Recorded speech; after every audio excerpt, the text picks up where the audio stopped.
यानंतरची बातमी आहे ती पावसासंदर्भातली उत्तर भारतातून। उत्तर भारतात पावसाने अक्षरशः हाहाकार उडवून दिलाय, पण सगळीकडे एकच चित्र समान आहे। या पावसाने मोठमोठ्या शहरांची पूर्ती दैना करून टाकली आहे। चंदीगड सारख्या शहरातही रस्त्याला चक्क मोठं भगदाड पडलंय। सेक्टर 26 आणि सेक्टर 28 दरम्यानचा हा रस्ता आहे, जिथे हा मोठा खड्डा पडलेला आहे।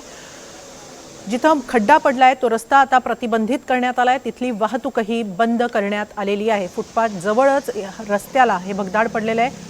जवळपास निम्मा रस्ता या भगदाडामुळे आता प्रतिबंधित करावा लागलेला आहे।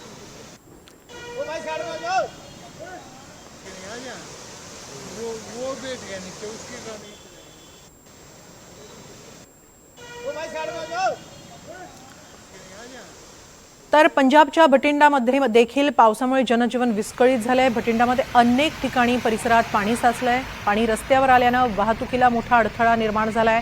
नागरिकांनी प्रशासनाच्या पावसाळापूर्व कामांविषयी सवाल उपस्थित करत संताप व्यक्त केलेला आहे। रस्त्यालगतच्या दुकानांमध्ये आणि घरांमध्ये सुद्धा पावसाचं पाणी शिरतंय।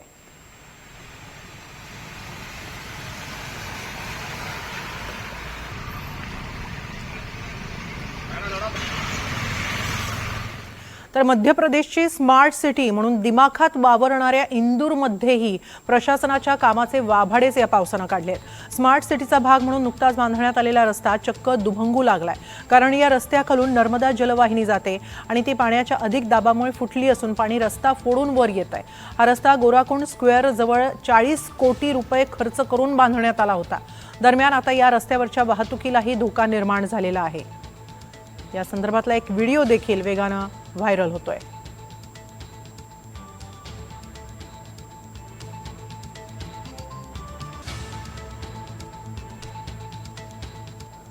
तर आसामच्या गुवाहाटीमध्ये देखील पावसानं धुमाकूळ घातलाय। आसाममध्ये यंदा पावसानं उशिरा एंट्री केलेली असली तरी सध्याच्या पावसामुळे राज्यात अनेक ठिकाणी पूरस्थिती निर्माण झालेली आहे। गुवाहाटीतही रस्त्यांना तळ्याचं स्वरूप आलंय, त्यामुळे वाहतुकीला अडथळा निर्माण होतोय। शिवाय जनजीवनावरही या पावसाचा पुराचा परिणाम झालेला आहे। गुडघाभर पाण्यातून नागरिकांना वाट काढावी लागतेय। पाण्याखाली लपलेले खड्डे चुकवत वाट काढण्याची कसरत नागरिकांना करावी लागतेय।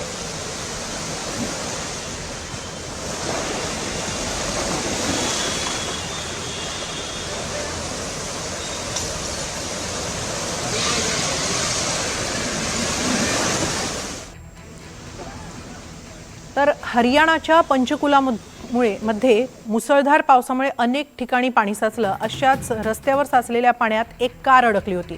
पाण्यात जवळपास बुडू पाहणाऱ्या या कारला चक्क लहान मुलांनी धक्का देत बाहेर काढलं। याचा एक व्हिडिओ सध्या व्हायरल होतो आहे।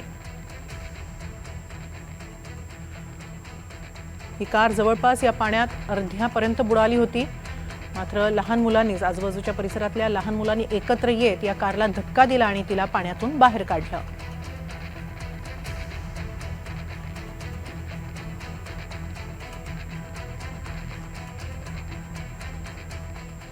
तर उत्तराखंडच्या पिथौरगड जिल्ह्यात कुलागाडमध्ये दरीवरील म्हणजेच नदीवरील एक पूल तुटलाय।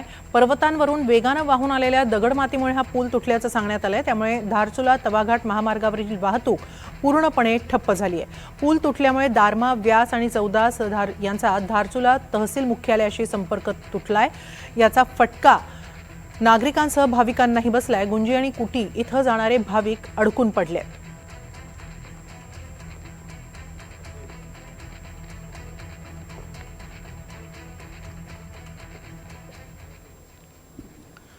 उत्तर प्रदेशच्या प्रयागराजमध्ये तर मुसळधार पावसाचा कहर सलग 3 दिवस सुरूच आहे। पावसामुळे संपूर्ण प्रयागराजच जलमय झाल्याचं दिसतंय। मुसळधार पावसामुळे रस्ते, दुकानं, गाड्या सारं काही पाण्याखाली गेलंय। नागरिक घरातच अडकून पडले, त्यामुळे नोकरी व्यवसायही धोक्यात आल्याचं नागरिकांचं म्हणणं आहे। तसंच प्रशासनाच्या ढिसाळ कारभारामुळेच थोड्याच पावसात रस्त्यावर पाणी साचल्याचा आरोप नागरिकांनी केलाय।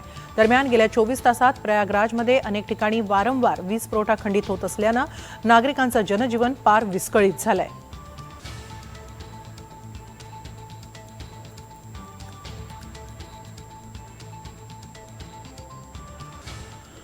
तर जम्मू काश्मीरमध्ये मुसळधार पावसामुळे सलाल धरण ओव्हरफ्लो झालंय।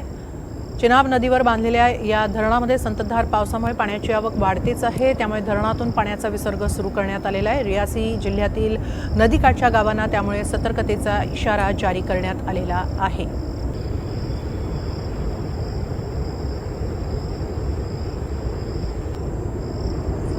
रियासी जिल्ह्यातलं हे एक महत्त्वाचं धरण आहे। वीज निर्मितीसाठी सुद्धा या धरणातील पाण्याचा वापर केला जातो। यानंतरची धक्कादायक बातमी आहे ती उत्तर प्रदेशमधून। उत्तर प्रदेशच्या नोएडामधून एक धक्कादायक व्हिडिओ समोर आला आहे। इथल्या सेक्टर 39 मधील जिल्हा रुग्णालयात चक्क एक सुरक्षा रक्षक सिरिंजमध्ये औषधं भरताना दिसतोय। जे काम सहसा नर्स किंवा परिचारिका किंवा वैद्यकीय कर्मचारी करतात ते इथं हा सुरक्षा रक्षक करतोय। हा व्हिडिओ 14 ऑगस्टचा असल्याचं कळतंय।